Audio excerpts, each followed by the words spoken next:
Cuarto, del honorable Edward Antrobus, MP, a la honorable señora Antrobus. 17 de octubre. Mi querida Susan, te envié una tarjeta postal el 13 y ayer un periódico local. La verdad es que no he tenido tiempo para escribirte. Te envié el periódico en parte porque contiene un informe, sumamente incorrecto, sobre algunas observaciones que hice en la reunión de la Asociación de Maestros de Nueva Inglaterra, y en parte porque es tan curioso que pensé que les interesaría a ti y a los niños.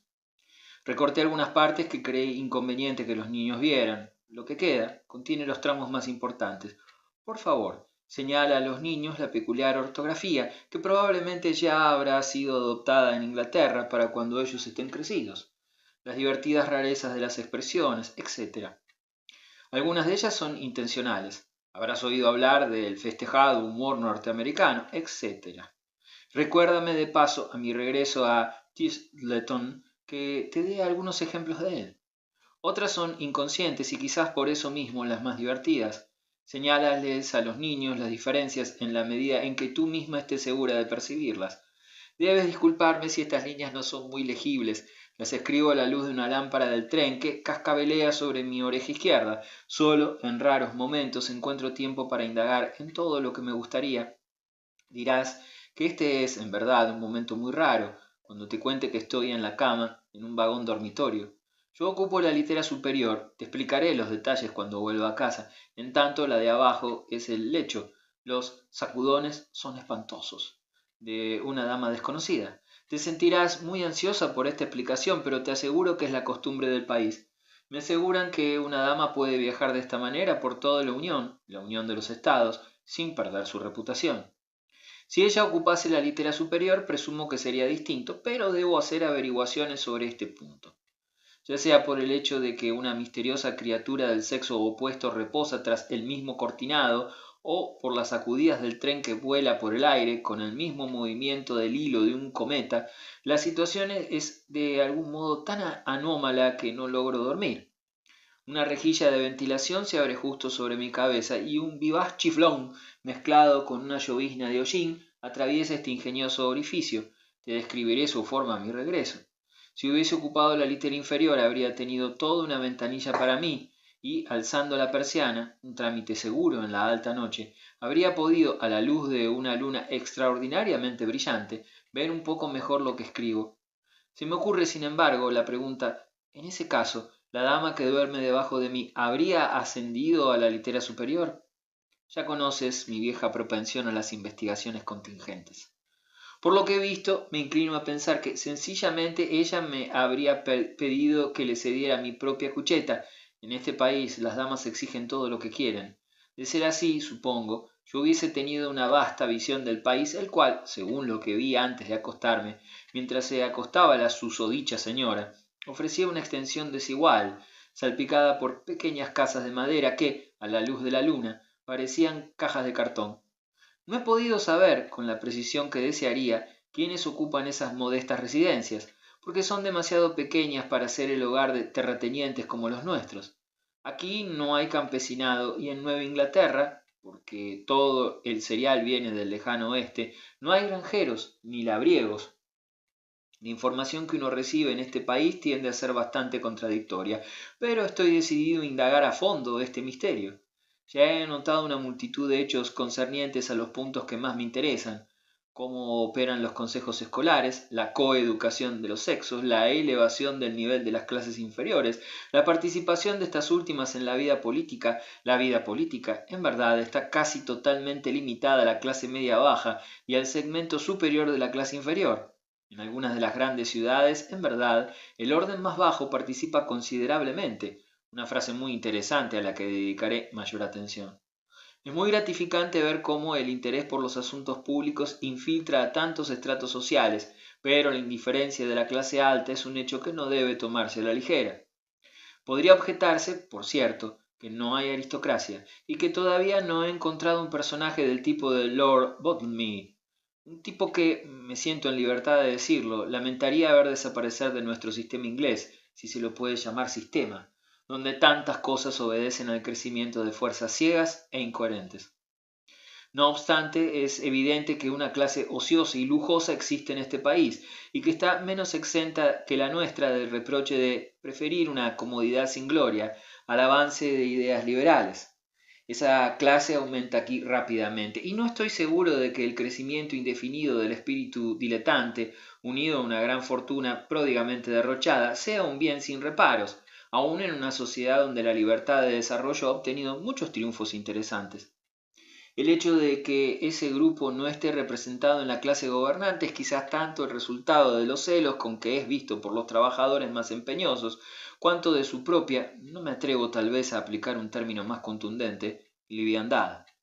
Esta es, al menos, la impresión que he recogido en los estados del medio y en Nueva Inglaterra, en el sudoeste, el noreste y el lejano oeste. Esa impresión sería, sin duda, susceptible de corrección. Estas divisiones serán probablemente nuevas para ti, pero son la denominación general de vastas y florecientes comunidades con las que espero entablar un vínculo, aunque sea superficial. La fatiga de atravesar, como lo hago habitualmente, 3 o 4 mil millas de un salto es, por supuesto, considerable, pero comúnmente hay mucho que averiguar en el camino. Los conductores de trenes con los que converso libremente a menudo tienen mentes vigorosas y originales y hasta de alguna trascendencia social. Uno de ellos, pocos días atrás, me dio una carta presentándome a su cuñado, que preside una universidad en el oeste. No temas, en consecuencia, que no me halle en contacto con la mejor sociedad. Las facilidades para viajar son en general sumamente ingeniosas, como probablemente lo hayas deducido de lo que te conté más arriba, pero a la vez debe concederse que algunas de ellas son más ingeniosas que felices. Algunos de los servicios concernientes al equipaje, el envío de encomiendas, etc., sin duda son muy útiles cuando te los explican, pero no he logrado aún dominar sus complejidades. Por otra parte, no hay coches de punto ni changadores y calculo que he cargado yo mismo mi impedimenta, que, como sabes, es numerosa y de la que no tolero separarme, unas 70 u 80 millas. A veces pienso que fue un error no haber traído a Plummeridge. Podría haber sido útil en semejantes situaciones.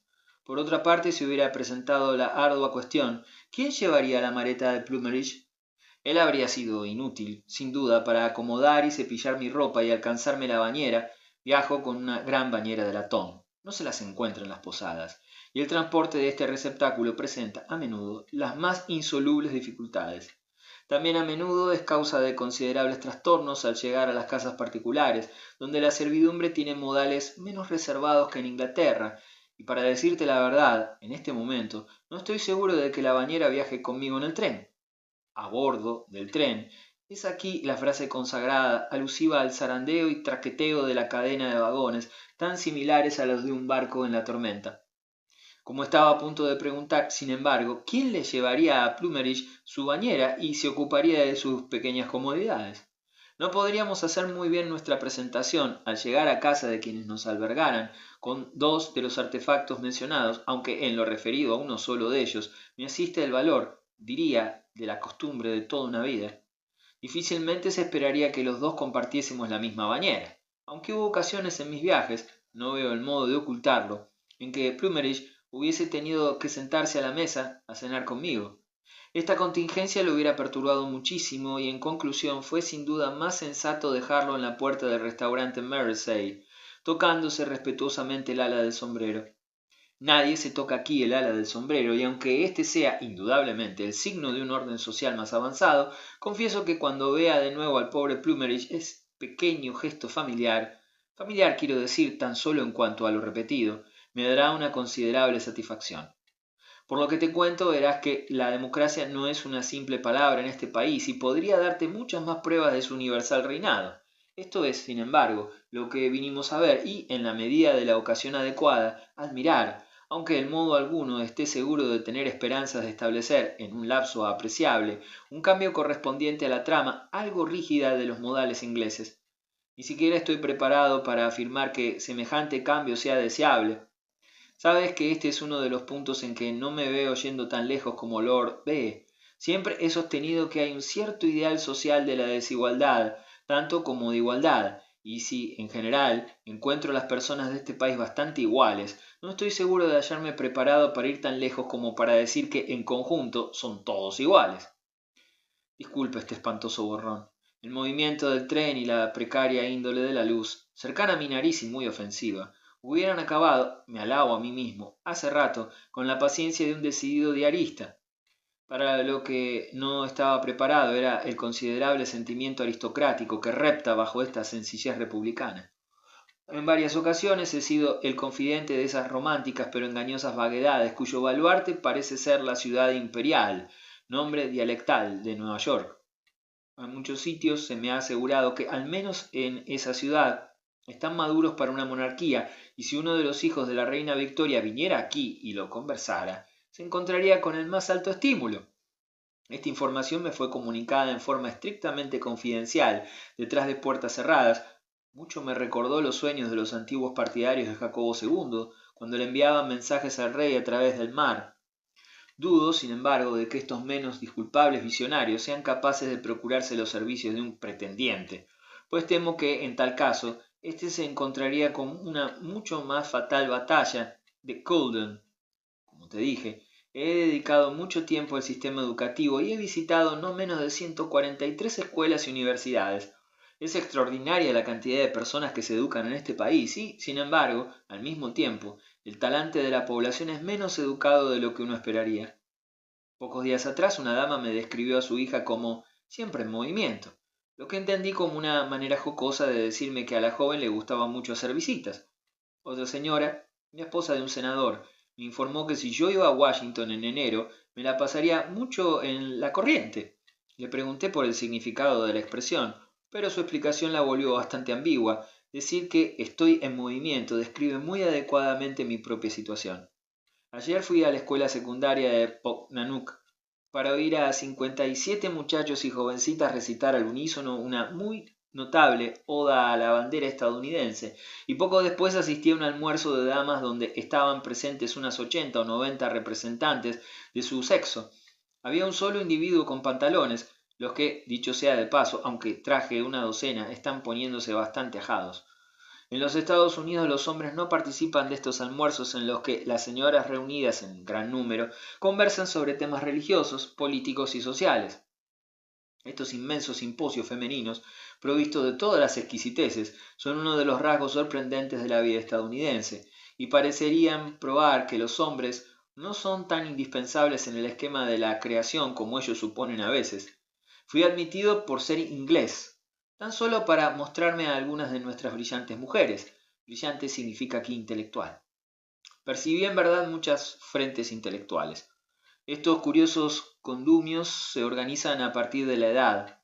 Fui también presentado como un extranjero inquisitivo en varios almuerzos de muchachas, de los que son rigurosamente excluidas las casadas, pero donde las bellas asistentes son igualmente numerosas y brillantes. Hay mucho que desearía contarte sobre mi estudio del tema educativo, pero estoy un poco acalambrado y debo ser breve. Mi mayor impresión es que los niños están, en este país, mejor educados que los adultos. La niñez ocupa en conjunto un lugar muy destacado. Hay una balada popular cuyo estribillo, si no me equivoco, es «Hazme de nuevo niño por esta noche», y que parece expresar nostalgia de los privilegios perdidos. En todos los aspectos son una clase poderosa e independiente y cuentan con órganos de prensa de vasta circulación. A menudo son extremadamente brillantes. He conversado con muchos maestros, en su mayoría del sexo femenino, lady teachers, como las llaman en este país. La frase no significa maestros de damas, como podría suponer, sino que se aplica al sexo de las docentes, quienes a menudo tienen bajo su control a gran cantidad de muchachos. Más tarde fui presentado a una joven de 23 años que ocupa la cátedra de Filosofía Moral y Belles Lettres en una universidad del oeste, quien me dijo con la mayor franqueza que era adorada por sus alumnos. Esta muchacha era la hija de un pequeño comerciante en uno de los estados del sudoeste y había estudiado en el Amanda College en Missouri, una institución en la que ambos sexos se educan juntos. Es muy modesta y bonita y expresó gran deseo de ver algo de la vida en el campo inglés, a raíz de lo cual le hice prometer que en caso de cruzar el Atlántico vendría a Tisleton. No tiene nada que ver con Gwendoline o Charlotte, y no estoy en condiciones de decir cómo se llevarían con ella. Con los muchachos probablemente la pasaría mejor. No obstante, pienso que conocerla resultará valioso para la señorita Bumptus, y que ambas pasarían un tiempo muy grato en la salita de estudios. Te garantizo que las aulas que he visto aquí son mucho menos confortables que la de Tisleton. De paso, ¿ha diseñado Charlotte nuevos textos para inscribir en las paredes? Me interesó mucho mi visita a Filadelfia, donde vi varios centenares de casitas rojas con escalones blancos, ocupadas por artesanos inteligentes y dispuestas en las calles, según el sistema rectangular. Hornos mejorados para cocinar, pianos de palo de rosa, gas y agua caliente, mobiliario estético y colecciones completas de los ensayistas ingleses. Un tranvía atraviesa cada calle, cada manzana del mismo tamaño, manzanas y casas científicamente identificadas y numeradas. No hay ninguna pérdida de tiempo, en absoluto, y ninguna necesidad de buscar ni de mirar nada. La mente está siempre fija en su objetivo. Es muy encantador. 5. De Louis Leverett en Boston a Harvard Tremont en París. Noviembre. La balanza se ha movido, simpático Harvard, y el platillo que te alzó me dejó caer otra vez en este lugar terrible. Lamento mucho haberme desencontrado contigo en Londres, pero he recibido tu mensaje y tomado debida nota de tu exhortación a hacerte saber cómo me va. No me va nada, mi querido Harvard. Me consume el amor de la orilla más lejana. Estuve tanto tiempo lejos que he caído fuera del lugar en este pequeño mundo de Boston, y las vacuas mareas de la vida en Nueva Inglaterra se han cerrado sobre él. Aquí soy un extranjero y me cuesta creer que una vez fui un nativo. Es muy duro, muy frío, muy vacío. Te pienso en tu cálida, rica París. Pienso en el Boulevard Saint-Michel, en las tibias noches de primavera. Veo el rinconcito junto a la vidriera del Café de la Jeunesse donde solía sentarme. Las puertas están abiertas y por ellas entra el suave, hondo aliento de la gran ciudad. Es brillante, pero en ese brillo hay, sin embargo, una especie de tono, de cuerpo. Entra el poderoso murmullo de la civilización más madura del mundo, el viejo, querido pueblo de París, el pueblo más interesante del mundo, pasa a tu lado. Tengo un librito en mi bolsillo, está exquisitamente impreso, un Elsevier moderno. Es un grito lírico desde el corazón de la joven Francia y está lleno del sentimiento de la forma. No hay forma aquí, querido Harvard. No tenía idea de cuán poca forma había. No sé qué haré. Me siento tan desvestido, tan descortinado, tan destapizado. Me siento como si estuviese sentado en el centro de un poderoso reflector. Un fulgor terriblemente crudo cae sobre todo. La tierra se ve pelada y despellejada. Los ásperos cielos parecen sangrar con esa dura luz. No he recuperado mis habitaciones en West Cedar Street. Están ocupadas por un curandero hipnotizador. Vivo en un hotel y es espantoso. Nada para mí, nada que tome en cuenta tus preferencias y costumbres. Nadie te recibe cuando llegas. Vas a empujones a través de la multitud, tropiezas con un mostrador, escribes tu nombre en un libro repulsivo donde cualquiera puede verlo y señalarlo. El hombre detrás del mostrador te contempla en silencio, su mirada parece decirte ¿qué demonios quiere usted? Pero después de esa mirada nunca vuelve a mirarte. Te arroja una llave, oprime un timbre, aparece un salvaje irlandés. Lléveselo, parece decirle al irlandés, pero todo se hace en silencio. No hay respuesta a tu propia pregunta. ¿Qué va a hacer de mí, por favor? Espera y verás, parece decir el tremendo silencio. Alrededor hay una gran muchedumbre, pero también una gran quietud. De vez en cuando oyes que alguien tose. Hay 1000 personas en esta enorme y siniestra estructura. Comen todos juntos en un gran salón de paredes blancas. Lo alumbra un centenar de picos de gas y lo calientan pantallas de hierro fundido que vomitan torrentes de aire ardiente. La temperatura es terrible y la atmósfera más aún. La luz y el calor furiosos parecen aumentar el espanto de lo demasiado definido. La gente es desagradable y sin alegría. Parece no tener pasiones, gustos, sentidos. Se sientan y comen en silencio, bajo la dura, seca luz. Ocasionalmente oigo la voz alta, firme de un niño. Los sirvientes son negros y confianzudos, sus rostros brillan mientras arrastran los pies. Hay tonalidades azules en sus oscuras máscaras. Carecen de modales. Te abordan, pero no te contestan. Se paran junto a tus codos, que rozan sus ropas mientras comes, y te miran como si tu conducta fuese extravagante. Te inundan con agua helada, es lo único que te traerán. Si buscas en torno para llamarlos, se han ido a buscar más agua. Si lees el diario, lo que no hago gracias al cielo, porque no puedo, se asoman sobre tu hombro para mirarlo de reojo. Siempre los pliego y se los doy. Los diarios de aquí están hechos verdaderamente para el gusto africano.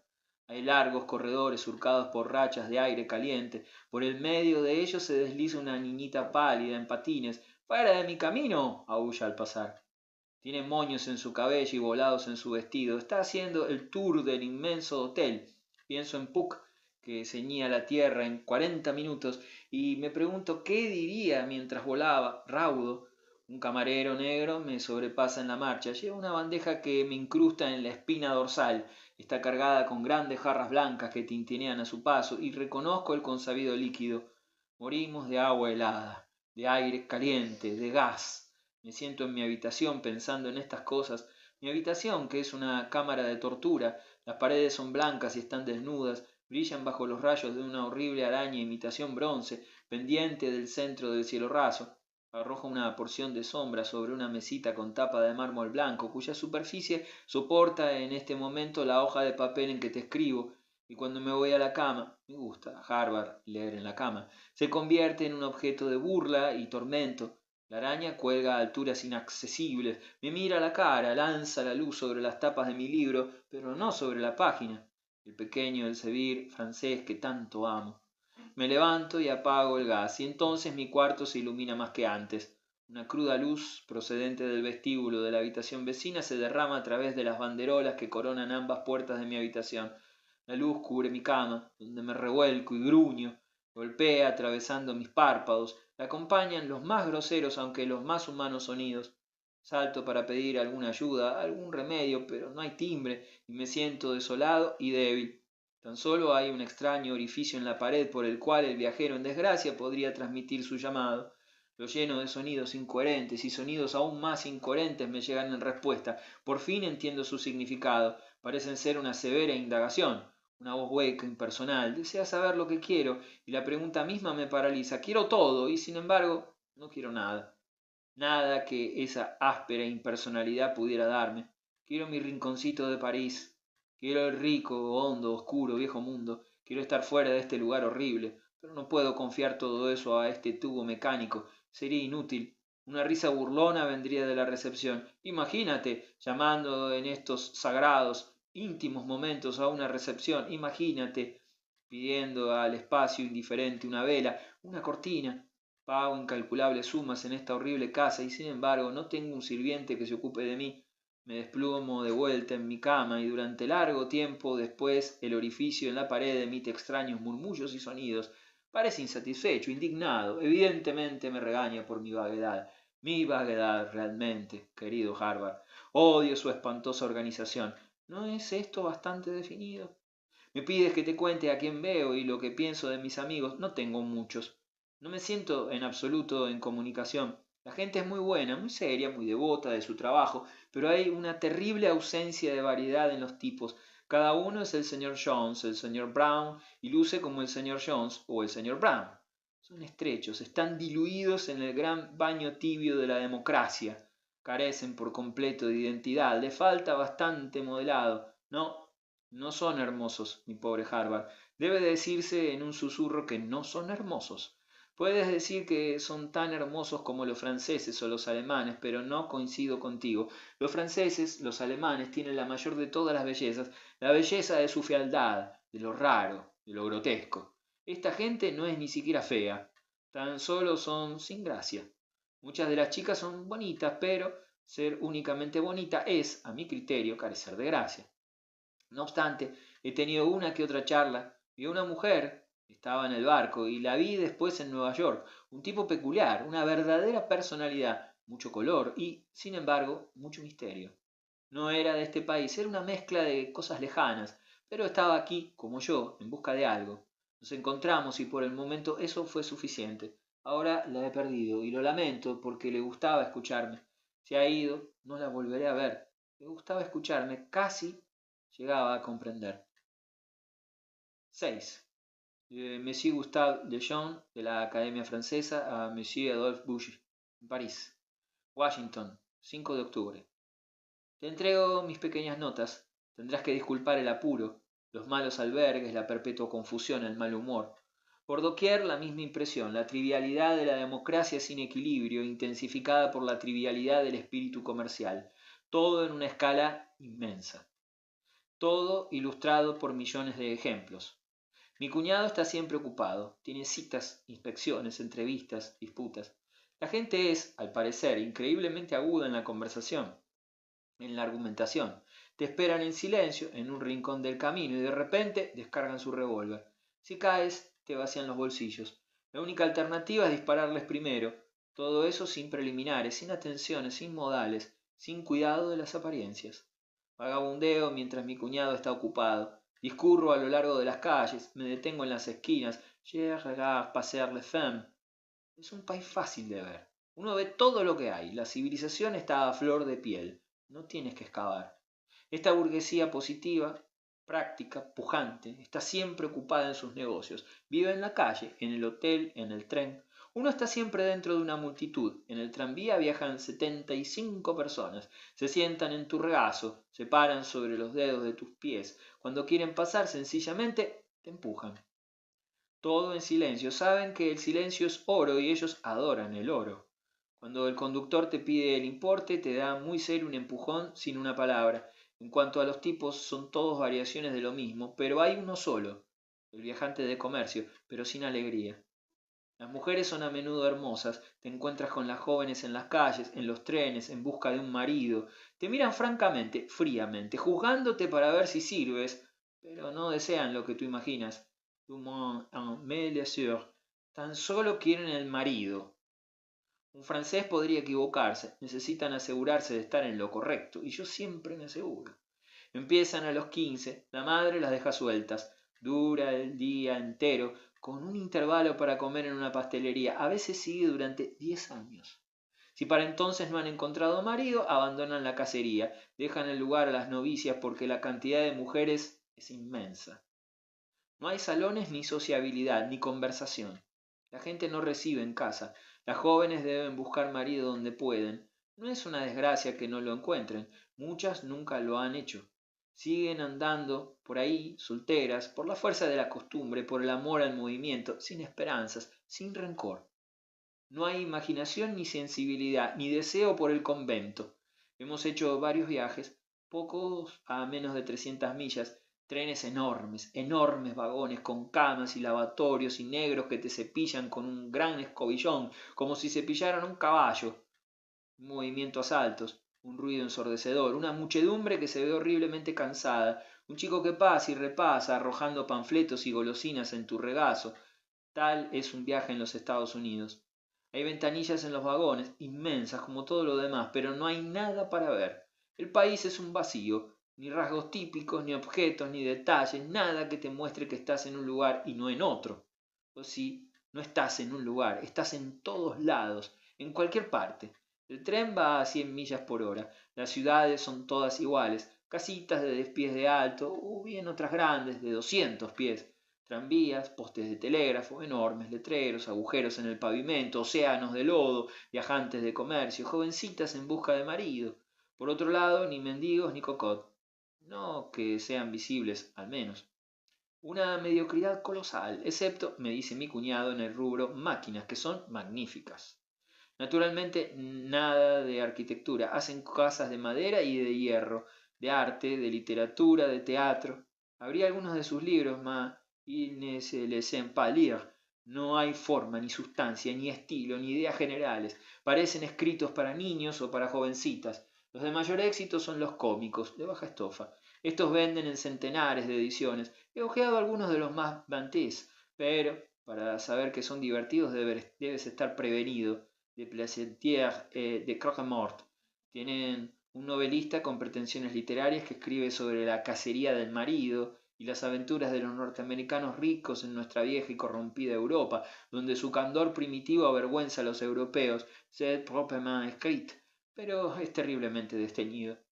Lo que no carece de color son los periódicos, enormes, como todo lo demás, 50 columnas de aviso y llenos de los chismes de un continente, y que tomo grand Dieu, los entretenimientos, las personalidades, las recriminaciones, Son como otros tantos disparos de revólver, encabezamientos de 15 centímetros de alto, corresponsalías desde lugares ignotos, telegramas de Europa sobre Sara Bernard, parrafitos sobre nada en absoluto, el menú de la cena del vecino, artículos sobre la situación europea à peu faire de rire, todos los chismes de la política local. Los reportajes son increíbles.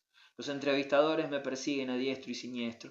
Las desdichas conyugales del señor y la señora X dan los nombres. Tout à l'heure, con todos los detalles, no en 6 líneas, discretamente velado, artísticamente insinuado, como entre nosotros, sino con todos los hechos, las ficciones, las cartas, las fechas, los lugares, los horarios. Abro al azar un diario y me encuentro a Bemilieu a propósito de nada. Miss Susan Green tiene la nariz más larga del oeste de Nueva York.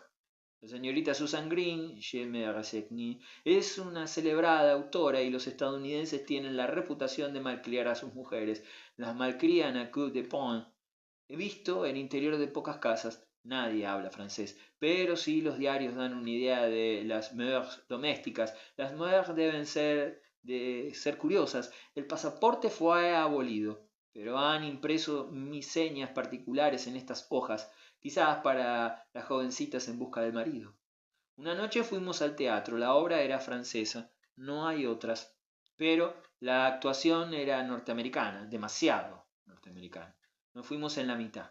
La falta de gusto es increíble. Un inglés con quien me encontré me dijo que el idioma mismo se corrompe día tras día. Un inglés deja de entenderlo. Me da ánimo descubrir que no soy el único. Cada día suceden cosas indescriptibles. Así, en Washington, a donde llegamos esta mañana, viniendo de Filadelfia, mi cuñado quería ver la oficina de patentes y cuando llegamos fue a ocuparse de sus máquinas, mientras yo recorría las calles y visitaba el Capitolio. La máquina humana es la que más me interesa. Ni siquiera me atrae la política, porque así es como llaman aquí al gobierno, la máquina. Opera muy groseramente y un día evidentemente explotará. Es verdad que nunca sospecharías que tienen un gobierno. Esta es su sede principal, pero salvo por 3 o 4 edificios affreux en su mayoría, parece un asentamiento de negros. No hay movimiento, ni funcionarios, ni autoridad, ni encarnación del Estado. Enormes calles, como toujours, bordeadas de pequeñas casas rojas donde no pasa otra cosa que el tranvía. El Capitolio, una vasta estructura, falso clásico, mármol blanco, hierro y estuco, que tiene ese grand air. Debe ser visto para ser apreciado. La diosa de la libertad en la cumbre, vestida con una piel de oso. La libertad es aquí la de los osos. Entras en el Capitolio como si entrases en una estación de ferrocarril. Te paseas como si estuvieses en el Palais Royal. No hay funcionarios, ni porteros, ni uniformes, ni insignias, ni restricciones, ni autoridad. Nada, sin una multitud de gente desaliñada circulando por un laberinto de salivaderas. Tal vez en Francia estemos demasiado gobernados, pero por lo menos tenemos una cierta encarnación de la conciencia nacional, de la dignidad nacional. La dignidad está ausente aquí, y me dicen que la conciencia es un abismo. Hasta prefiero el état c'est moi antes que las salivaderas. Estos implementos son arquitectónicos, monumentales, son los únicos monumentos. En Somme, el país es interesante, ahora que también nosotros tenemos república. Es su mejor ilustración y la más severa advertencia.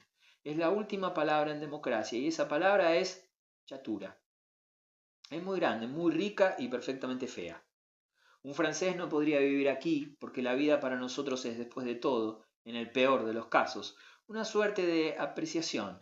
Aquí no hay nada para apreciar. En cuanto a la gente, son los ingleses menos las convenciones. Imagínate lo que queda. Las mujeres, pourtant, están a veces bastante bien hechas. Hubo una en Filadelfia, la conocí por accidente, a la que probablemente vuelva a ver. No anda buscando marido, ya lo tiene. Fue en el hotel. Creo que el marido no cuenta. Un francés, como dije, puede equivocarse y necesita estar seguro de proceder correctamente. O sí, yo siempre me aseguro antes. 7. De Marcellus Cockerell en Washington a la señora Cooler ni Cockerell en Oakland, California. 25 de octubre. Debería haberte escrito mucho antes porque he tenido tu excelente carta en mis manos durante 4 meses. En la primera mitad de este tiempo yo todavía estaba en Europa y la segunda mitad la he pasado en el solar nativo. Pienso, por lo tanto, Mi silencio se debe al hecho de que allá me sentía demasiado miserable para poder escribir y que aquí he sido demasiado feliz. Volví el 10 de septiembre, lo habrás visto en los diarios, país encantador donde uno ve todo en los diarios, los grandes, familiares, vulgares, benévolos, deliciosos diarios, ninguno de los cuales tiene más prestigio que el de no anteponer nada a la obtención de las noticias. Pienso que eso ha tenido tanto que ver como todo lo demás en mi satisfacción al volver a casa. La diferencia en lo que llaman el tono de la prensa en Europa es demasiado aburrido. La sapiencia, la solemnidad, la falsa respetabilidad, la verbosidad, las largas disquisiciones sobre temas anacrónicos. Acá los diarios son como los trenes, que acarrean todo lo que llega a la estación y tienen tan solo la religión de la puntualidad. Como mujer probablemente tú los detestes. Piensas que son, la gran palabra, vulgares. Acabo de admitirlo y estoy muy feliz de tener una temprana oportunidad de anunciarte que esa noción ya no me aterra tanto. Hay algunos conceptos hasta los cuales la mente femenina nunca se eleva. La vulgaridad es una acusación estúpida, superficial, una petición de principios que se ha vuelto hoy el más cómodo refugio de la mediocridad. Mucho más que otra cosa, le ahorra a la gente la incomodidad de pensar y cualquier cosa que consigue ese ahorro tiene éxito. Debes saber que en estos últimos 3 años en Europa me he vuelto terriblemente vulgar, un beneficio otorgado por mis viajes. Por 3 años en Europa quiero significar también 3 años en tierras exóticas, porque pasé varios meses de ese lapso en el Japón, la India y el resto de Oriente. ¿Recuerdas cuando me dijiste adiós en San Francisco, la noche antes de embarcarme para Yokohama? Predijiste que me aficionaría tanto a la vida en el extranjero que América no volvería a verme nunca y que, si tú desearas verme, una circunstancia que fuiste lo bastante bondadosa como para considerarla posible, tendríamos que hacer una cita en París o en Roma. Creo que concertamos una, que nunca cumpliste, pero nunca haré otra en esas ciudades. Sin embargo, fue en París que recibí tu carta. Recuerdo el momento también como si fuera, esto me honra, mucho más reciente. Debes saber que entre los muchos lugares que detesto, París se lleva la palma. Me aburro mortalmente allí. Es el hogar de todas las falsedades. La vida está llena de ese falso confort que es peor que su ausencia, y las gentes pequeñas, regordetas e irritables me causan escalofríos. Estuve haciendo estas reflexiones con más devoción aún que de costumbre en una tediosa noche al comienzo del último verano, cuando, mientras regresaba a mi hotel a las 10 en punto, una portera, semejante a un pequeño reptil, me entregó tus amables líneas. Yo estaba de pésimo humor. Había tenido una cena sobrecargada en un estirado restaurante y de ahí había ido a un teatro sofocante donde, a modo de diversión, vi una obra en la que la sangre y las mentiras eran los horrores mínimos. Allí los teatros son insoportables, la atmósfera es pestilente, la gente se sienta con sus codos en tus flancos y te empujan al pasar por delante de ti cada media hora. Fue uno de mis malos momentos, tuve muchísimos de ellos en Europa. La pieza aburrida, convencional, toda en falsete, que me parecía haber visto 1000 veces, las caras horribles de la gente, la Royce que te empuja y te mandonea con su falsa cortesía y su auténtica rapacidad, me hicieron abandonar el teatro después de una hora, y puesto que era demasiado temprano para volver a casa me senté en un café del boulevard, donde me sirvieron un vaso de amarga cerveza aguada. Ahí, en el bulevar, en la noche de verano, la vida era más fea aún que la obra, y no vale la pena que te cuente lo que vi. Además estaba harto del bulevar, con su eterna grimaz y la mortal reiteración de la oferta de París, que pretende ser tan variada. Las vidrieras son una jungla de basuras y los paseantes una procesión de maniquíes. De pronto me di cuenta de que se suponía que estaba divirtiéndome. Mi cara tenía una yarda de largo y, que probablemente tú estarías diciéndole a tu marido, se queda en Europa tanto tiempo, debe de estar divirtiéndose en grande. Esta idea fue lo primero que me hizo sonreír en un mes. Me levanté y me fui a casa pensando en el camino que yo estaba viendo Europa y que después de todo uno debe ver Europa. Fue porque me convencieron de esto que viajé y es porque esta operación terminó que he sido tan feliz durante las últimas 8 semanas. Era muy consciente de ello y aunque tu carta de aquella noche me hizo sentir abominablemente nostálgico del hogar, aguanté hasta el final sabiendo que era de una vez por todas. No volveré a perturbar a Europa. Recorreré América por el resto de mis días. Mi larga demora en contestarte ha tenido la ventaja de que ahora, por lo menos, puedo darte mis impresiones. No digo de Europa, las impresiones de Europa son fáciles de percibir, sino de este país, tal como impresiona al exiliado que vuelve. Es muy probable que consideres curiosas estas impresiones, pero conserva mi carta y dentro de 20 años serán bastante comunes, ni siquiera serán vulgares. Mi viaje alrededor del mundo fue muy deliberado. Sabía que uno debe ver las cosas por sí mismo y que tendría la eternidad, por así decirlo, para descansar. Viajé enérgicamente, fui a todas partes y vi todo. Llevé tantas cartas de presentación como fue posible e hice otras tantas amistades. En resumen, apliqué mi nariz a la piedra de afilar. El resultado de todo esto es que me he liberado de una superstición.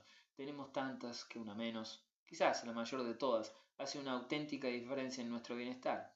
Esa superstición, tú, por descontado, la tienes. Consiste en que no hay salvación fuera de Europa.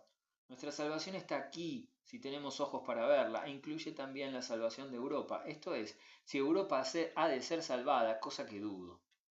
Claro que me llamarás un libertario, un fanfarrón, un fanático de las estrellas y las barras, pero me encuentro en la encantadora posición de aquel a quien no le importa cómo le llamen. No tengo una misión, no quiero predicar, simplemente llegué a un estado mental, me saqué de encima Europa. No sabes cuánto simplifica las cosas, ni cuán feliz me hace. Ahora puedo vivir, puedo hablar. Si los pobres norteamericanos pudiéramos decir de una vez por todas a Europa que la cuelguen, nos ocuparíamos mucho mejor de nuestros propios asuntos. Sencillamente tenemos que vivir nuestra propia vida y el resto se dará por añadidura. Probablemente te preguntarás qué es lo que más me gusta de aquí y te contestaré que es muy simple, la vida. Desagradable por desagradable prefiero lo nuestro. La forma en que me han aburrido y maltratado en el extranjero y cómo tuve que decir que lo encontraba agradable. Por largo tiempo esto pareció una especie de obligación congénita, pero un buen día se me ocurrió que no había obligación alguna y que me aliviaría considerablemente el admitir que, al menos para mí, todas esas cosas carecían de importancia. Quiero decir, las cosas con que te refriegan en Europa, los cansadores tópicos internacionales, las políticas mezquinas, las estúpidas costumbres sociales, el escenario de caza de muñecas, la vastedad y frescura de este mundo americano, la gran escala y el amplio ritmo de nuestro desarrollo, el sentido común y el buen natural de la gente. Me consuela de la carencia de catedrales y ticianos. No oigo hablar del príncipe Bismarck ni de Gambetta, del emperador Guillermo o el zar de Rusia, de Lord Beaconsfield y el príncipe de Gales.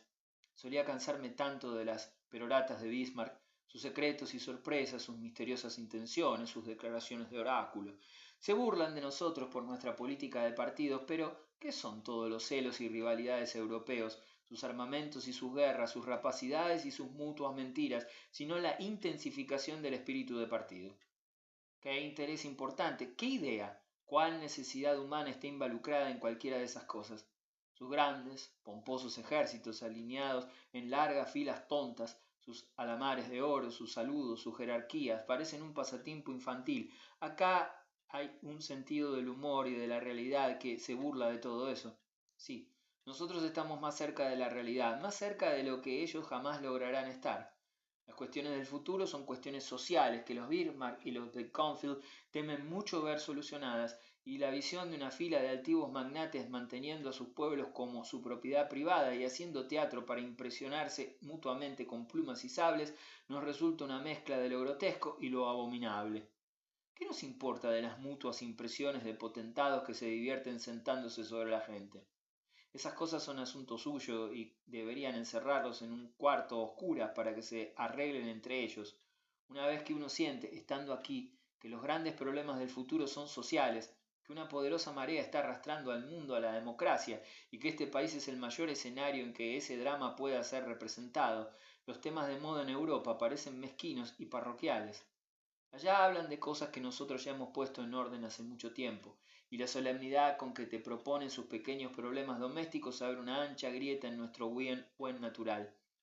En Inglaterra hablan de la ley de liebres y conejos, de la extensión de franquicias entre condados, de los entierros de los disidentes, de la hermana de la esposa fallecida, de la abolición de la Cámara de los Lores y el cielo sabe de cuántas cosas ridículas, pequeñas medidas para ordenar su ridículo paisito, y nos llaman provincianos a nosotros, Es difícil sentarse y parecer respetable mientras la gente discute la utilidad de la Cámara de los Lores y la belleza de una iglesia de Estado.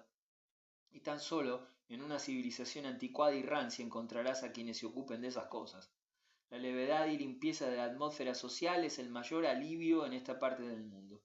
La cordialidad de los obispos, la pulcritud de los clérigos, hasta la imponencia de una catedral restaurada, otorgan menos encanto a la vida que ese alivio.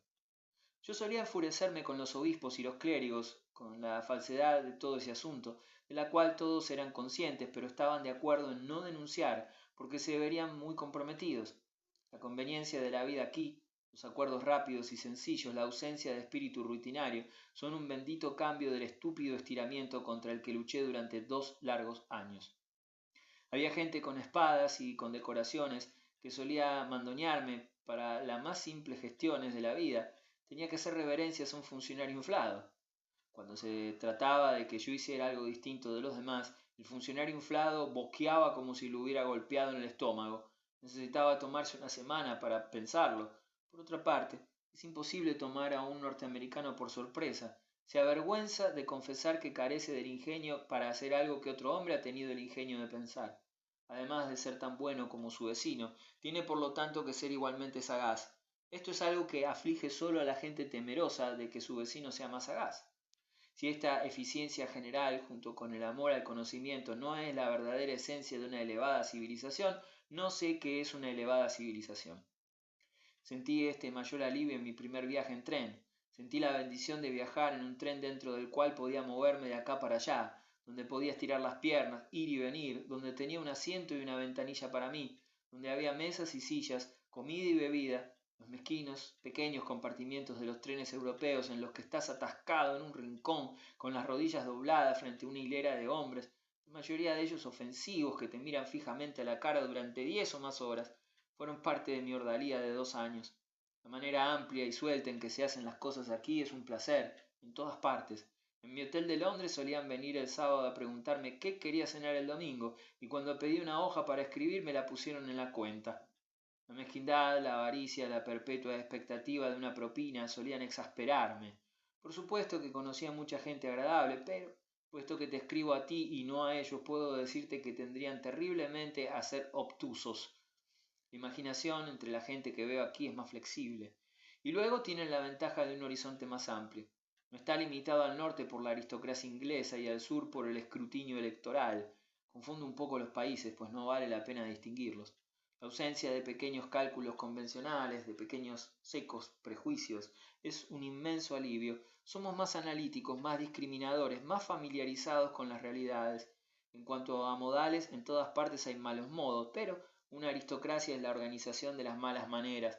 No quiero decir que no sean amables entre ellos, pero son groseros con todos los demás.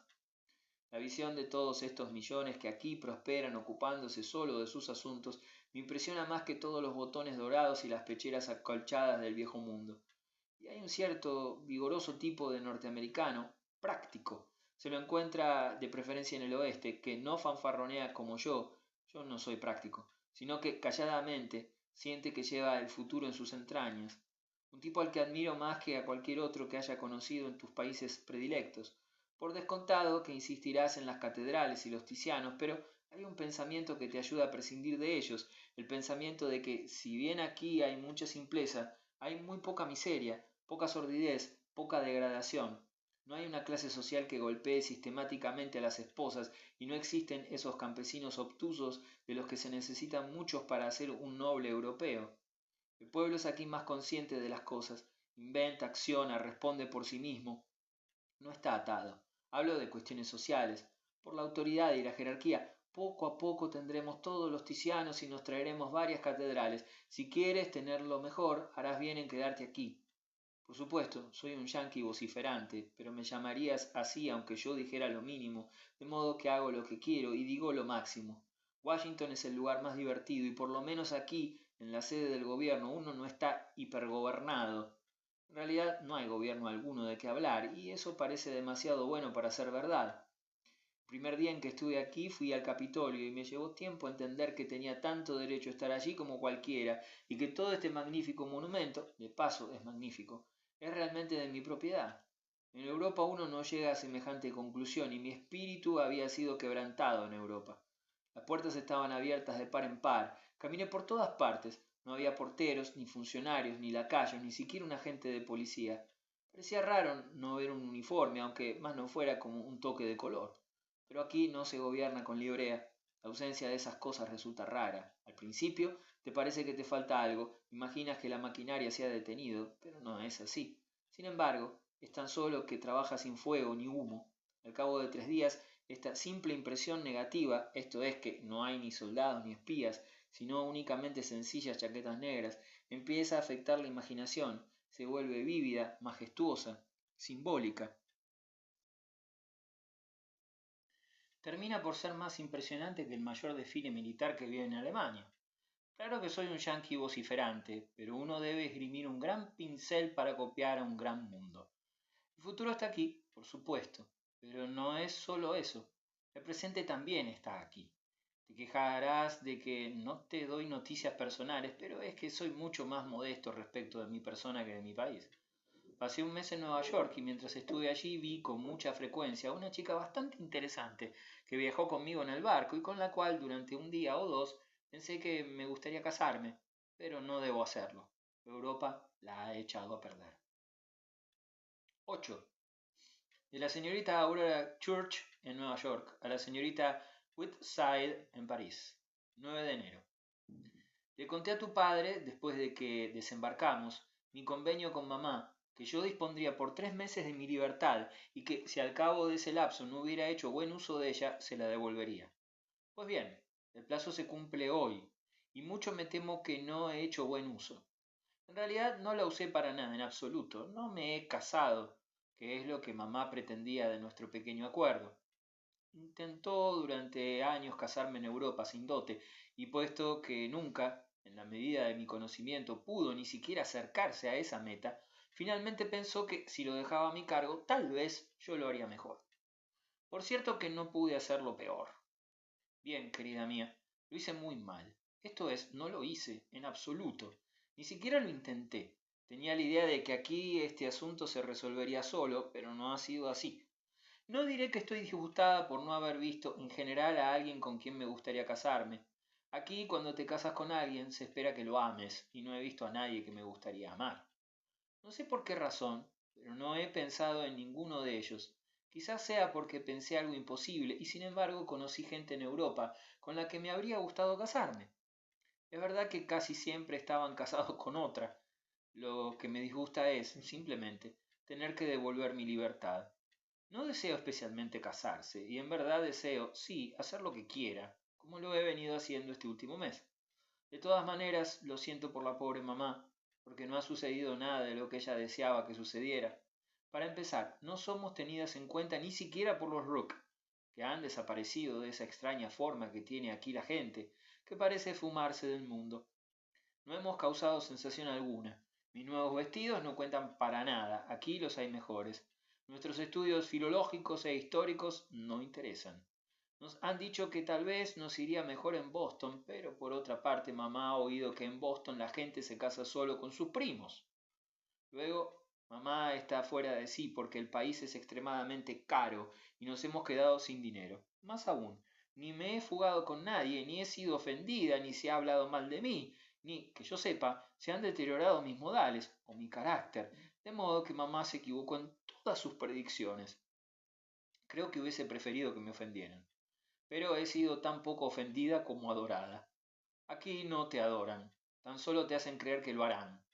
¿Recuerdas a los dos caballeros que iban en el barco y que después de que llegamos venían a verme alternadamente? Al comienzo ni soñé que estuvieran cortejándome, aunque mamá estaba segura de que de eso se trataba. Después, cuando siguió así durante un buen tiempo, pensé que tal vez era eso, y terminé por ver que no era nada, era simplemente conversación. Aquí les encanta conversar. El señor Leverett y el señor Coquerel, un buen día, desaparecieron, sin la menor pretensión de haberme roto el corazón. Estoy segura, aunque dependía tan solo de mí el pensar que lo habían hecho. Todos los caballeros son así. No sabes qué quieren decir, todo es muy confuso.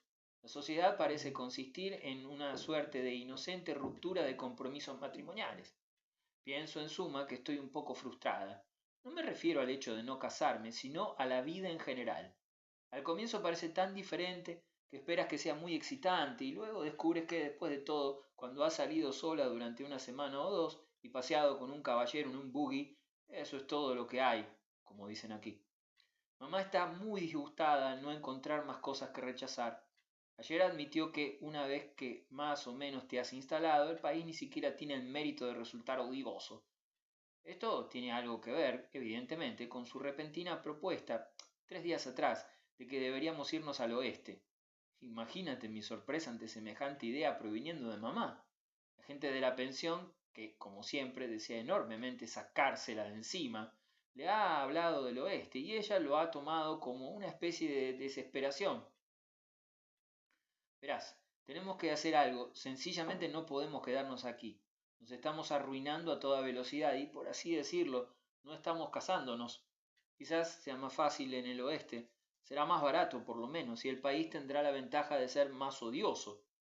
La cuestión está entre eso o volver a Europa, y por el momento mamá está haciendo cálculos. Yo no digo nada. Me es indiferente de verdad. Tal vez me case con un pionero. Tan solo pienso en cómo recuperar mi libertad. Realmente no será posible. Ya no la tengo más. La he entregado a otros. Mamá podrá recuperarla, si puede, de manos de ellos. En este momento ha entrado para decirme que debemos apurarnos. Se ha decidido por el oeste. Maravillosa mamá. Parece que mi verdadera oportunidad está en un pionero. A veces tienen millones, pero imaginamos en el oeste. Fin.